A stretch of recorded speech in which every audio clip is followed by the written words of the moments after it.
Palesa girl, I have one question. If you were really searching that man in the car ride home for a mic, what is it that you wanted to say to him that you didn't want production and us, the viewers of Married at First Sight Mzansi, to hear? Because if he is as manipulative and as abusive and as bad as you say, wouldn't you want the conversation recorded in case he tries to dispute it and it becomes a matter of he said, she said? Or were you trying to work out some off-camera deal to manage your perception as a couple until the reunion? I'm just asking. I need to know.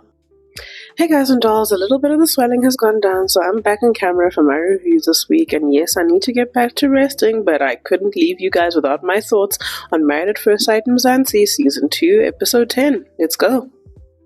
We pick up on the couple's paddle situation that they ended off on with Episode 9, and we see Tshepo roping Nkululeko in on his little plot to apologize to Palesa, and all I need to say is that was lame AF. It wasn't cute. That little whole, oh, when she sees my screensaver, she's gonna melt. And then using Nkululeko to be like, hey, Palesa, I saw something on someone's phone that would be of interest to you, and I feel like I should tell you. Because if people are not on good terms, immediately her mind is going to the worst place, not somewhere cute. That wasn't the way to go about it, and I'm glad that he decided to just tackle it head on after he was having his diary conversation with the producers, where he's like, actually, let's go and I apologize to Palesa right now. But me being glad was very short-lived because that conversation was some BS. His apology was whack AF. He was sprinkling little therapeutic buzzwords and phrases in there. Oh, I don't deny that. I don't want to invalidate your feelings. I hear you. Saying all that just to say, whatever you feel I've done wrong to you, I apologize. Not I did ABCD wrong and it made you feel these ways and I see how it jeopardized our relationship and for that I apologize. It's whatever you're thinking in your head, baby girl. I'm going to apologize to put that to bed, and that is not a genuine apology. And like I said, as someone who's been to therapy, someone who plays Dr. Phil and knows all these buzzwords, you knew exactly what you were doing. You didn't want to apologize to that woman, but you wanted to give the apology illusion on camera to kind of give yourself a good ending on the season because you knew you were getting the villain edit. Overall, that apology gave sorry, yeah. Then we have the group therapy session where everyone gets to lay a little bit of their qualms out on the table, and can I just say, we need Bongani to come back as an expert, because although Mrs. Yende opened on a very strong note asking Nkululeko if he's embarrassed by Makoto's behavior, and he gave us one answer with his mouth but his eyes. Did you guys see that? When they asked Nkululeko the question, he was like, he didn't know where to look. He was scared. He was terrified. If that man is no longer terrified, I need him to come and tell us one day what he really wanted to say. But when Bongani saw that those experts weren't going to call a spade because for some reason they don't want to confront this season's most problematic elements, he was like, I'll do it for you. Makoto girl, you are wrong in 1, 2, 3, 4, 5, 6, 7 ways. And he said it very calmly and very clearly, so she couldn't deny it and she couldn't pretend she didn't understand him. Did you guys also notice Makoto's energy during the group therapy session, starting with the fact that her arms were crossed the entire time? That is very closed off energy, like I don't want to hear what you're saying, I don't want to reconcile, I'm not here with good intentions, and it was also very aggressive energy. And because when you notice, go and watch the episode, when Makoto's around people she respects, she doesn't raise her voice and do all those shenanigans that we have gotten used to seeing her do.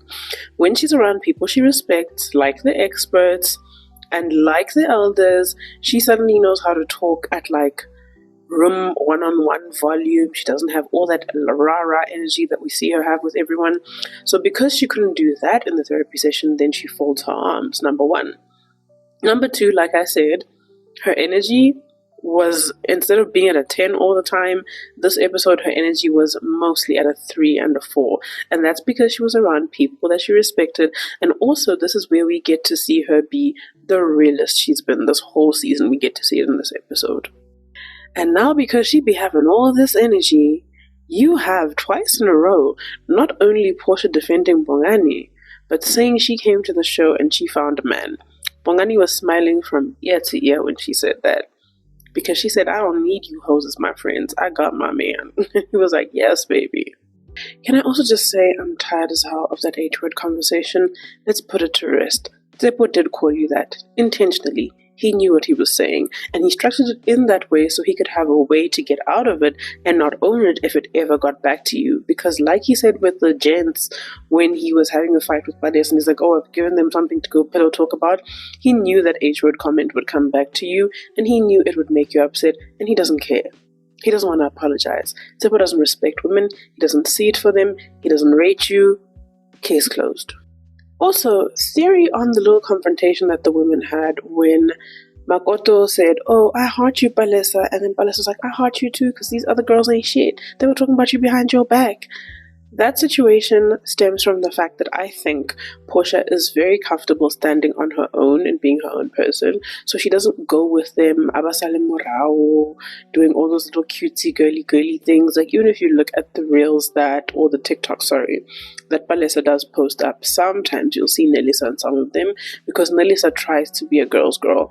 Portia's like, I cannot doubt what you guys think of me. I'm not going to be engaged in all your little nonsense. And that is why they're very antagonistic towards them. And then even in terms of the personalities, Makoto's a very rah-rah personality, and Palesa is fine taking the back seat. Even though they are very similar, that balance and that duality happens. Nelisa's just happy to be wherever, so she doesn't need to assert herself as an alpha. And then Portia is a little bit more leadership in terms of her energy. She's more isolated. She's fine standing on her own. And I think they don't like that, and they want to humble her and bring her down a peg. That's why you'll notice that ever since things started going well with Bongani and Portia, things were no longer going on well between her and the women. Not saying that things were perfect between them all along, but definitely if you watch the show back, you can see that change as clear as day. Now, a lightning round for these two with just my simple thoughts. Number one, I don't think they're ever going to make.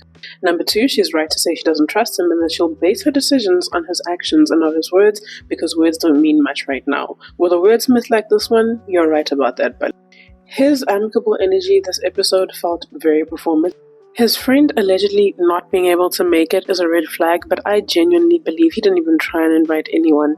He just came to this experience for the screen time and the money, and maybe to get a little bit of, from Palesa, and that's about it. This man didn't take this experiment seriously when he wasn't involved in his family and his personal life.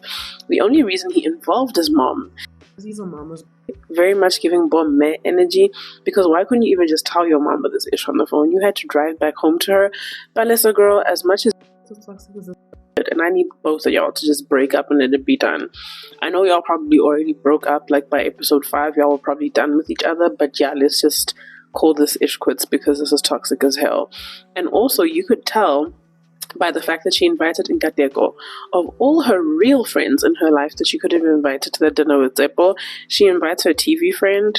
Come on, even she was playing that game. And she said everything she needed to say to Nkateko. So yeah, guys, let's just call it quits. And now for the family meeting portion. So when I talk about everything that we saw with Makoto, I'm talking about the moment of tenderness in the bedroom with her and Nkululeko, the moment of tenderness between them in the gym, and then her family meeting. I'm so used to these two telenovela energy that I was like gagged that they were like fine this episode. She was vulnerable, she was human. Even her dad, for a black African father to cry, not only in front of people being the family Nkululeko that he just met, but also us as the viewers, the camera crew, this man is hurt, y'all. And not just by losing his wife, but what it's clearly done to his relationship with his daughter. And it was also very telling that she said she fell out with him because of him not being there for her and her son in the way that she needed, and why she went to a show like this to find a head of household for her and her son because of everything that they've been through. That is a real reason to go on a show like this, and that was very telling. And it's crazy that it took all season for us to see this from Makoto. It's also very telling that her brother said he saw something was off, and when he asked her, girl, are you happy? And she was like, yeah, couldn't even answer. She answered his question by that long ass answer. But anyway, guys, that's it for my thoughts for this week's episode of Married at First Sight Mzansi. Be sure to drop down in the comments, share your thoughts with me, hit that follow button, share this, repost this video, and let's keep the conversation going all week. My name is Tatyana. Thank you guys for joining me.